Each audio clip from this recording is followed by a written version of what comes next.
नमस्कार। आपके अपने YouTube channel GR classes bye Balraj sir में एक बार फिर से आपका स्वागत है। और आज जो है हम आपके लिए हरियाणा में जो है वन संपदा और जितना भी हमारे वन्यजीव अभ्यारण्य हैं या जो हमारे भौगोलिक क्षेत्र में वनों से जुड़े हुए प्रश्न हैं वो मैं आपके लिए लेकर आया हूं, जो हमने हरियाणा की एक सीरीज़ चला रखी है पूरी। और कुछ दिनों के बाद लगभग सभी सब्जेक्ट की ऐसी ही सीरीज आपको जो है ऑब्जेक्टिव टाइप जो है वो मिल जाएगी। ठीक है जी। तो शुरुआत करते हैं पहले क्वेश्चन से। 2011 के भारतीय वन सर्वेक्षण के अनुसार हरियाणा का कौन सा जिला सर्वाधिक वन आच्छादित है, मतलब किसमें जो है सर्वाधिक वन जो हैं वो हैं 2011 की भारतीय वन सर्वेक्षण रिपोर्ट के अनुसार। Answer number 1 Panchkula. मैं आपको 2-4 सेकंड का टाइम देता चलूँगा और आपने खुद भी कोशिश करनी है आंसर देने की। उसके बाद क्वेश्चन नंबर नेक्स्ट है, हरियाणा सरकार ने करनाल जिले में एक बागवानी परियोजना स्थापित करने के लिए किस देश की जो है वो मतलब एक सहयोग या उनकी भागीदारी साथ ली है। तो देखिए 2 परियोजनाएं हैं, एक है सिरसा में और एक है करनाल के घरोंडा में। ठीक है जी। जो सिरसा में है वो है मंजियाना परियोजना। क्या है? मंजियाना परियोजना। और जो घरोंडा में है वो है सब्जी की, वेजिटेबल की। ठीक है ना। दोनों किससे जुड़ी हुई हैं? बागवानी से। ठीक है। और किस देश के सहयोग से हैं? इजराइल देश के सहयोग से हैं। तो नंबर नेक्स्ट क्वेश्चन चलते हैं। हरियाणा में हाथी पुनर्वास के अंदर, ये देखिए ये जो क्वेश्चन है ये कई बार रिपीटेड क्वेश्चन है। यमुनानगर की एक जगह है बनसंतोर,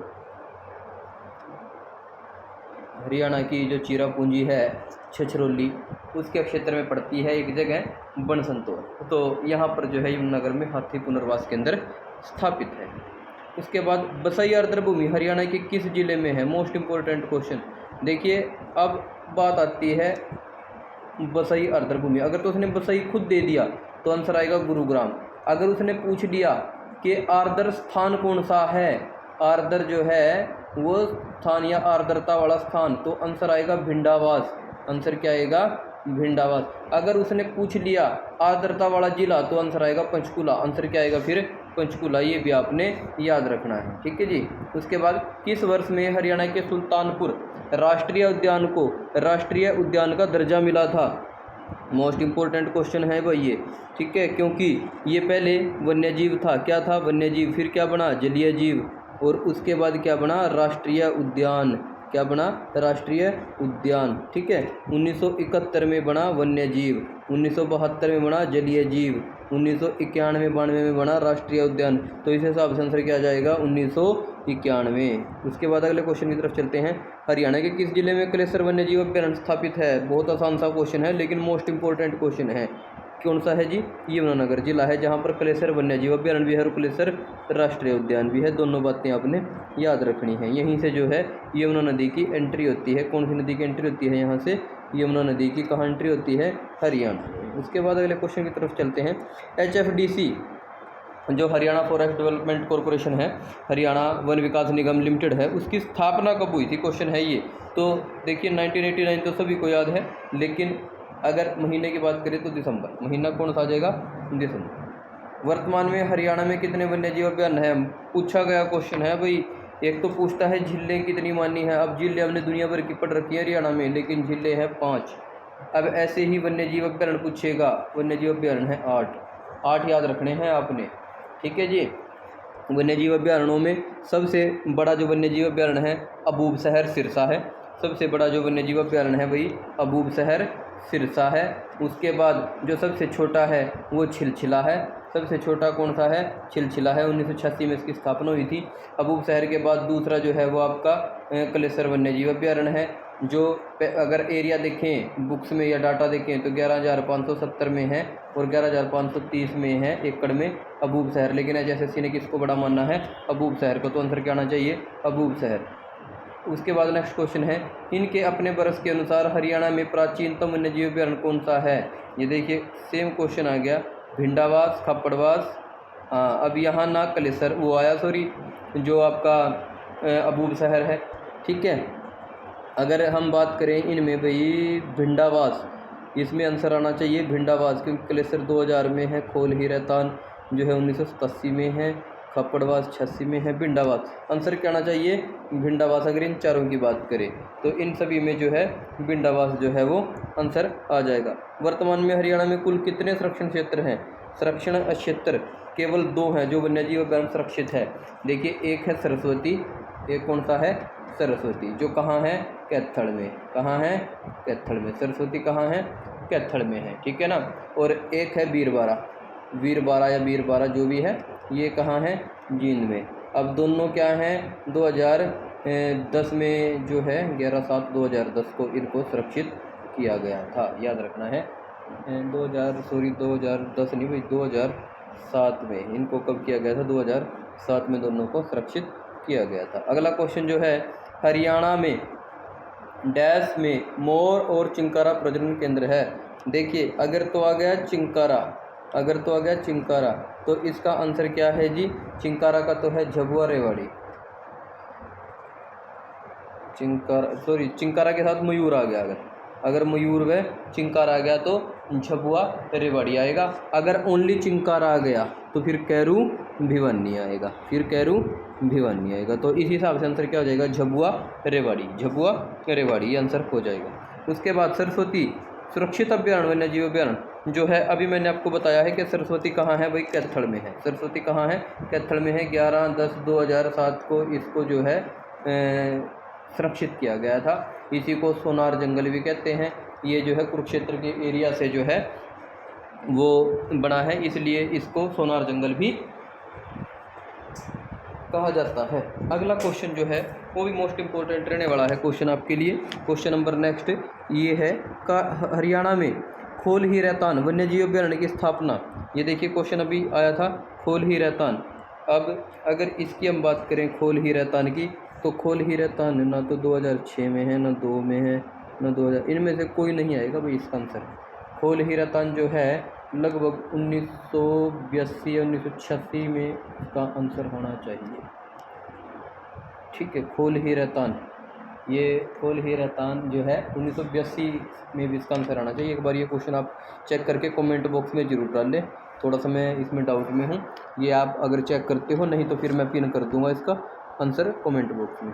मगरमच्छ पालन केंद्र हरियाणा के किस जिले में स्थित है? मगरमच्छ देखिए यहाँ तो जिले दिए गए हैं लेकिन वहाँ दिए जाएगा जगह, और जगह का नाम है भोर सैदान। भोर सैदान कहाँ है कुरुक्षेत्र में। भोर सैदान कहाँ है कुरुक्षेत्र में। तो क्वेश्चन नंबर 14 का आंसर हमारा क्या आ जाएगा भोर सैदान कुरुक्षेत्र। इसके बाद 2014 के बाद प्रतिवर्ष हरियाणा राज्य में वृक्ष दिवस कब मनाया जाता है? बहुत बढ़िया क्वेश्चन है भाई। वृक्ष दिवस देखिए 15 जुलाई को मनाते हैं हम तरु या वृक्ष दिवस। तो आंसर क्या जाएगा 15 जुलाई। हरियाणा में साल के वृक्ष, अब ये साल के वृक्ष एक तो बड़े महंगे होते हैं, एक बड़े कीमती मतलब जो है कलेसर के जंगल में पाए जाते हैं। ये साल के वृक्ष याद रखना है, जो शिवालिक का क्षेत्र है यहाँ पाए जाते हैं पाइन वन, पाइन वनों में ही आते हैं साल के वृक्ष। वनों के विकास को बढ़ाने के लिए हरियाणा सरकार ने अपनी वन नीति कब बनाई थी? वन नीति देखिए वन नीति कब आई थी 2006 में।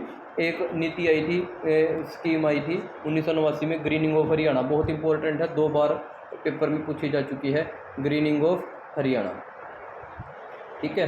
तो ये आंसर क्या आ जाएगा 1989 इसका आंसर आ जाएगा। और 2006 में वन नीति आई थी, ठीक है। एक आई थी सामुदायिक वानिकी योजना जो 1989-90 में ही आई थी, ठीक है। सेमग्रस्त के लिए 1994-95 में ही थी। ये सारी चीज़ें आप बुक से पढ़ सकते हो। भिंडावास वन्यजीव अभ्यारण्य किस जिले में है? भिंडावास देखिए जो हमारा 2 हैं दोनों वास हैं, एक है खप्पड़वास और एक है भिंडावास। दोनों कहाँ हैं? जज्जर में। कहाँ हैं? जज्जर में, ठीक है जी। दोनों कहाँ हैं? जज्जर में। तो आंसर हमारा क्या आ जाएगा इसका 18 नंबर का डी ऑप्शन जो है इसका एक्यूरेट हो जाएगा झज्जर। सुभाष चंद्र बोस पार्क कहाँ स्थित है? मोस्ट इंपॉर्टेंट क्वेश्चन है। सुभाष चंद्र बोस पार्क अम्बाड़ा में स्थित है। सुभाष चंद्र बोस पार्क कहाँ है? अम्बाड़ा में है। 2-3 क्वेश्चन मैं आपको यहाँ और बता भी सकता हूँ और आपसे पूछ भी सकता हूँ। एक आपने बताना है द्राड़ पार्क कहाँ है, ठीक है। एक आपने बतानी है मुलेठी वाटिका कहाँ है, ठीक है। मुलेठी वाटिका कहाँ है? नीम वाटिका कहाँ है? चलो कुछ मैं बता देता हूँ। नीम है रोहतक में, ठीक है। ये द्राड़ पार्क और मुलेठी आपने बताना है। एक जामुन वाटिका है, ये मोस्ट इंपॉर्टेंट है भाई जितनी वाटिकाएं हैं, क्योंकि यमुनानगर का कलेसर वन्यजीव अभ्यारण्य चूहड़पुर जो है एक देवीलाल हर्बल पार्क है, उसके अंदर है रुद्राक्ष वाटिका। कौन सी वाटिका है? रुद्राक्ष वाटिका। ऐसे ही हरियाणा में मोस्टली सभी जिलों में जो है पार्क हैं, उन पार्कों में हरियाणा सरकार द्वारा एक वाटिका लगाई गई है, वो किसी न किसी से संबंधित है। जैसे नीम वाटिका है, वहाँ नीम के पेड़ मिलेंगे, मुलेठी है, मुलेठी के मिलेंगे, जामुन है, जामुन के मिलेंगे। इस तरह की वाटिकाएँ जो हैं, ये दो आंसर आपने देने हैं, द्राड़ पार्क और मुलेठी वाटिका। बड़े आसान से हैं ऑप्शन, इनके मैं दे देता हूँ दोनों के, दोनों का जो है अलग अलग आंसर आएगा। और एक का जो है अम्बाड़ा आंसर आएगा, एक का जो है फतेहाबाद आंसर आएगा। आप ये बता देना मेरे को कौन से का क्या आएगा। उसके बाद क्षेत्रफल की दृष्टि से हरियाणा का सबसे कम मात्रा में जंगल वाला जिला कौन सा है? सीधी सी बात है कि जंगल जो है वो कहाँ पर कम है। देखिए यहाँ फतेहाबाद आंसर आ जाएगा, लेकिन अगर वो किसी और तरीके से खुले वन के तरीके से पूछता है फिर पानीपत भी आंसर आ जाएगा। सुल्तानपुर पक्षी विहार कहाँ स्थित है? सुल्तानपुर गुरुग्राम में है, और गुरुग्राम में भी जो है ये जो है पक्षी विहार गुरुग्राम में स्थापित है। ये सुल्तानपुर के ऑप्शन में दिया गया है। ये ऐसे अगर आएगा तो सुल्तानपुर ही हो जाएगा, वैसे ये गुरुग्राम आएगा ऑप्शन में। तो सुल्तानपुर पक्षी विहार जिसकी जो है स्थापना 2009 में हुई थी, ये आपने याद रखना है, सुल्तानपुर पक्षी विहार। जनता की सुविधा के लिए 1998 में कहाँ पर्यावरण कोर्ट कैंप लगाया जाता है? 1998 से कंटिन्यू जो है वो लगाया जा रहा है। कहाँ पर? करनाल के अंदर। आंसर क्या आ जाएगा? करनाल। उसके बाद हरियाणा में वनस्पति वन योजना, ये देखिए थोड़ी देर पहले मैं आपको योजना ही बता रहा था। वनस्पति वन योजना ये 2002 भी नहीं है, एक भी नहीं, 3 1 नवंबर 2003 आंसर आ जाएगा भाई। 1 नवंबर 2003 इसका सही आंसर आ जाएगा। संजीवनी नियमन में से क्या है? अब देखिए संजीवनी अगर पूछा है तो पक्षी तो नहीं है, ठीक है जी, पशु भी नहीं है, अंतर्राष्ट्रीय संस्था, लेकिन ये एक संस्था तो है, लेकिन यहाँ पर इसका आंसर वृक्ष आ जाएगा। संजीवनी एक संस्था है लेकिन वो अंतर्राष्ट्रीय नहीं है, इसलिए इसका आंसर यहाँ पर वृक्ष आ जाएगा संजीवनी में, ठीक है। और लास्ट क्वेश्चन जो है इसका जो है आंसर चैंपियन व सेठ के अनुसार हरियाणा में कितने प्रकार के वन पाए जाते हैं? देखिए इसका आंसर आपको कई जगह 3 भी मिल जाएगा, कई जगह 5 मिल जाएगा, लेकिन एक्चुअली इसका आंसर आएगा 3। एक्चुअली इसका क्या आएगा? 3, ठीक है। और इन्हीं 3 को फिर बांटा गया है 5 भागों में। इन्हीं 3 को क्या बांटा गया है? 5 भागों में। जैसे हम कहते हैं उष्णकटिबंधीय है, उष्णकटिबंधीय शुष्क पर्णपाती वन, ठीक है। उसके बाद उष्णकटिबंधीय कांटेदार वन, उपोष्ण देवदार वन। अब इन्हीं को जो है 5 भागों में बांटा गया है। ये जो चैंपियन और सेठ हैं, ये एक वृक्षों का वर्गीकरण आया था 1968 में, ठीक है। तो ये भाई आपके लिए आज की वीडियो थी। मोस्ट इंपॉर्टेंट क्वेश्चन मैंने आपको कराने की कोशिश की है। आई होप ये जो सेशन है आपको अच्छा लगेगा। GR classes bye Balraj sir, इसको चैनल को जो है आप अपने दोस्तों के साथ शेयर करें, जो है अपने जितने भी आपके ग्रुप हैं उनमें जो है शेयर करें सोशल मीडिया पे। और ऐसी ही और मोस्ट इम्पोर्टेंट वीडियो जो है देखने के लिए जुड़े रहें GR क्लासेस फैमिली के साथ। धन्यवाद, नमस्कार, आपका दिन शुभ हो।